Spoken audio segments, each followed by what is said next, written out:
Hello and welcome to a brand new edition of WION VOA co-production. I'm Molly Gambhir. The United States is on track to completely pull out its troops from Afghanistan by the end of August, ending military operations after 2 decades of war. Amid major Taliban gains on the ground, on Thursday, US President Joe Biden delivered his justification for the military withdrawal. We start off the edition with this detailed report by VOA White House correspondent Patsy Widakuswara. Afghan forces firing shots in the capital of Badghis province after the Taliban stormed the city, their most brazen assault since the United States stepped up its troop withdrawal. Thousands of American troops and contractors left Bagram airfield last week, effectively ending U.S. military operations that began in 2001. On Thursday, President Joe Biden delivered his justification. After 20 years, $1 trillion spent training and equipping hundreds of thousands of Afghan national security and defense forces, 2,448 Americans killed, 20,722 more wounded, and untold thousands coming home with unseen trauma to their mental health. I will not send another generation of Americans to war in Afghanistan with no reasonable expectation of achieving a different outcome. U.S. officials said the withdrawal will be completed by the end of August. Biden ordered it in April, concluding the U.S. has succeeded in degrading the threat of Al-Qaeda, the group that attacked the U.S. on September 11, 2001. But with increasing Taliban attacks on key cities, many are concerned about the possibility of the Afghan government collapsing. I don't think the Afghan military is as bad as some people paint them to be, but at the same time, I'm not sure they have the power to keep the Taliban from creating an all-out civil war, which would be just an absolute tragedy for Afghanistan. Biden said the U.S. will continue to support the Afghan military, provide humanitarian assistance, and help protect women's rights. But he insisted that Afghan leadership must come together. We did not go to Afghanistan to nation build.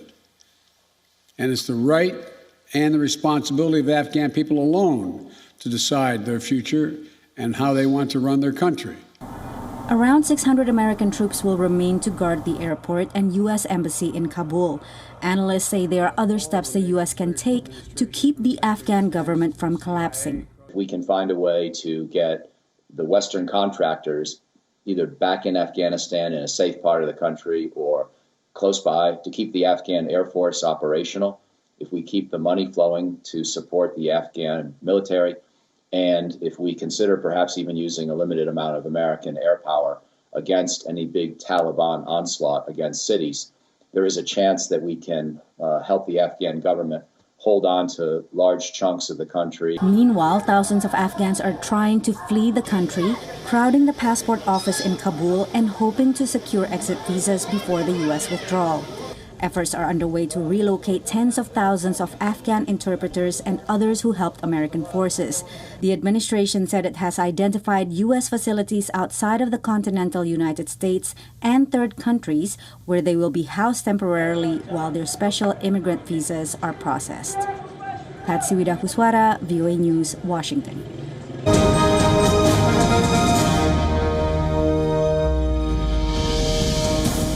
And to further break down these developments, joining us from Washington is Voice of America correspondent Amy Hybels.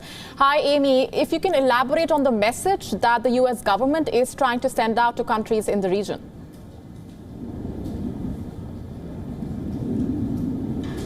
Sure. Well, U.S. President Joe Biden yesterday told reporters that countries in the region have an essential role to play in supporting a peaceful settlement. And he said the U.S. will work with them, and they should help step up their efforts as well. He's already asked Secretary of State Antony Blinken to work with the parties in Afghanistan, as well as with regional and international stakeholders to support a negotiated solution.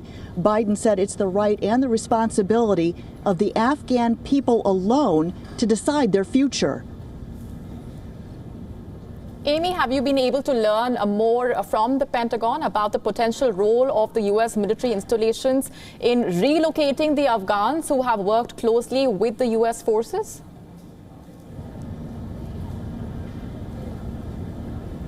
Right after Biden's press conference yesterday, the Pentagon spokesman John Kirby held a presser in which he told reporters that their focus right now in this process is in identifying overseas military installations that could be used as temporary housing for Afghans. He said third countries are also being looked at in and out of the region, but he wouldn't specify their locations. Now, Bloomberg News has reported that the U.S. has asked Kazakhstan, Tajikistan, and Uzbekistan to take in about 9,000 Afghans who assisted the U.S. military.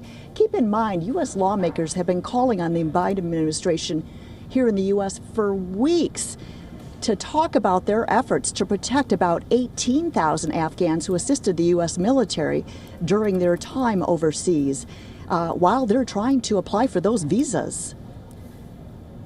All right, stay with us, Amy. Another key development that we've been tracking, the Biden administration has announced shipments of millions of Moderna vaccine donations for Guatemala and Vietnam on Tuesday, after pledging to donate 4 million doses to Indonesia last week.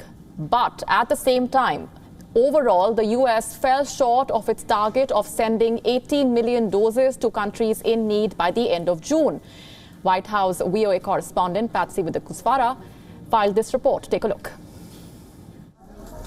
2 countries will receive U.S. vaccine donations this week, White House Press Secretary Jen Psaki said on Tuesday. Both Guatemala and Vietnam will be receiving COVID vaccine doses from the Biden-Harris administration.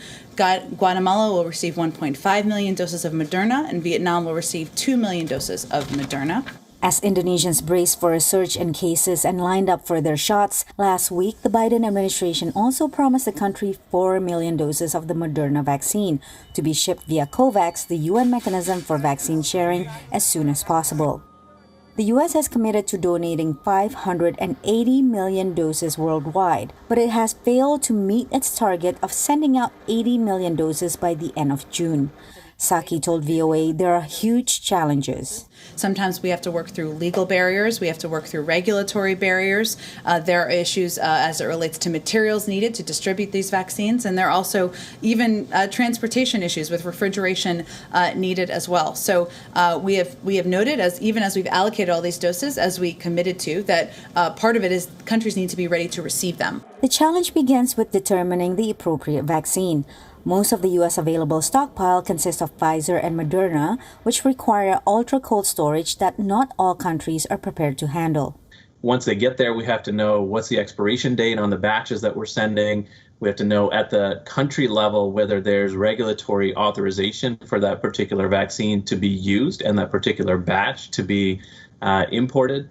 And that's just really the beginning. We then have to make sure that the vaccines can get in cold storage all the way to the last mile, that the workforce is ready and the vaccinators are trained, and that they can get out. Recipient countries must also coordinate the different vaccines they're getting from other providers, including COVAX, China, and Russia, which requires a lot of planning and complicated supply chain management. It shouldn't be a surprise that shipping vaccines is complicated from a logistics perspective, and we are behind. We should have been working on this 6 months ago. There's also the fact that most of the vaccine doses are simply going to wealthy nations. By the end of this week, we'll have reached the mark of 160 million fully vaccinated Americans. We have locked up in the United States and the G7 and other EU countries the global supply of the very thing to end this pandemic. And so far not sharing at nearly the pace or scale that we need to reach what's the global herd immunity that will make all of us safe. So far, the U.S. has shipped only about half of the 80 million doses it aimed to distribute by end of June. At the White House, Patsy Widakuswara, VOA News.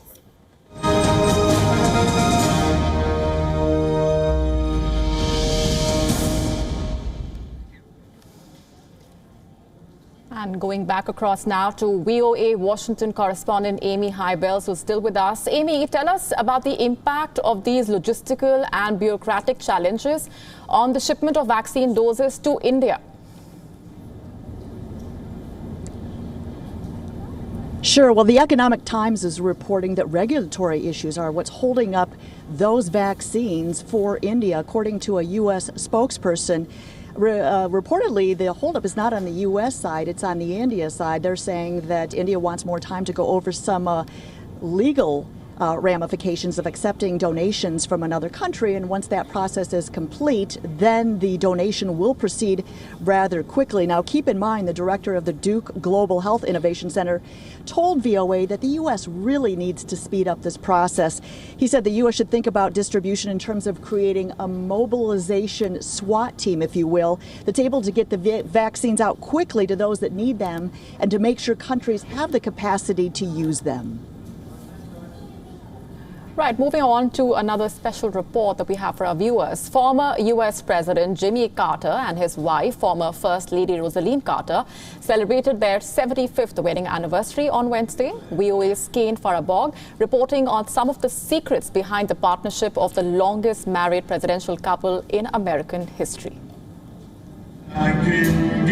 Jimmy Carter admits when he was 21 years old, marrying his sweetheart, Rosalind Smith, then 18 years old, was not a sure thing. When I asked Rosalind to marry me the first time, she said no. But persistence paid off, and the couple wed on July 7th, 1946, in their hometown of Plains, Georgia.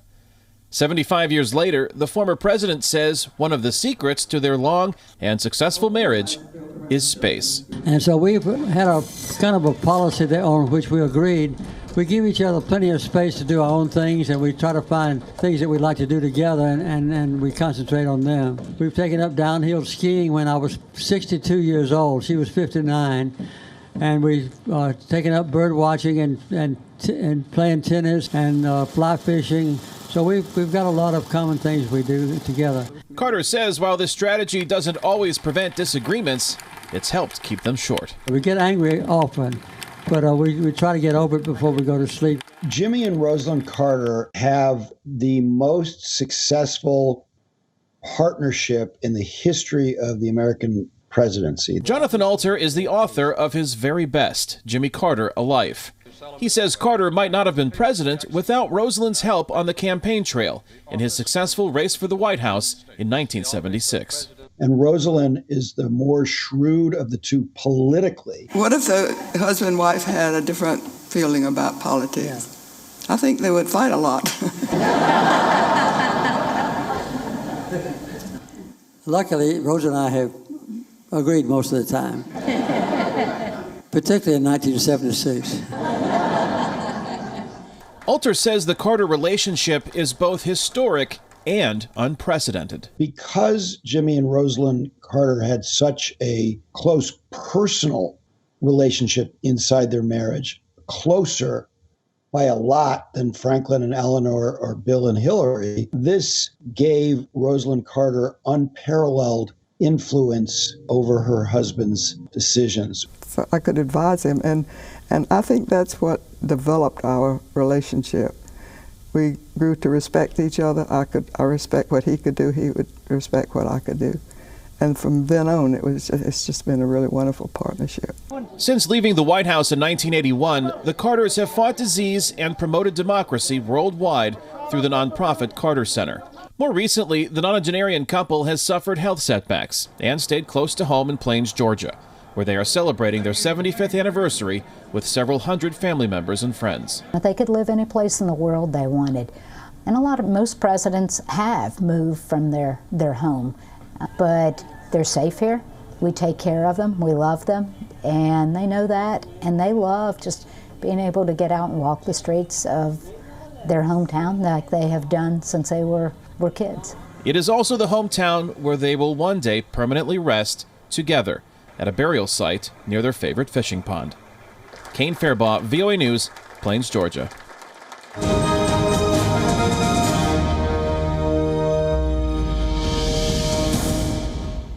And going back across to VOA Washington correspondent Amy Hybels. Amy, in addition to 75 years of their marriage and serving a term in the White House, this former president and first lady are also well known for their humanitarian work.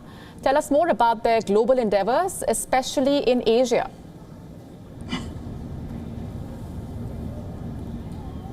That's right. Following his presidential election defeat in 1980, Jimmy Carter and his wife went ahead and founded their nonprofit called the Carter Center. They focus a lot on improving health issues around the world, including Asia. Now, the former president and first lady were also very involved with an organization known worldwide as Habitat for Humanity. It's really well known here in the U.S. and abroad for building and renovating homes. Now, in 2006, the Carters kicked off an annual project near Mumbai and visited with families that were affected by the deadly Indian Ocean tsunami 2 years earlier. The Carters also toured a tsunami rebuilding project in Chennai on India's east coast. They worked with crews in Thailand, Cambodia, and Laos. The Carters joined with nearly 3,000 volunteers in building and repairing more than 100 homes along the Mekong River in 2009. So their humanitarian work is just extraordinary. I don't know which is more special, them celebrating having spent 75 years together or the amazing work that they're known for worldwide. Indeed, multiple reasons to celebrate. Leaving it there for the moment. Amy Hybels, thanks very much.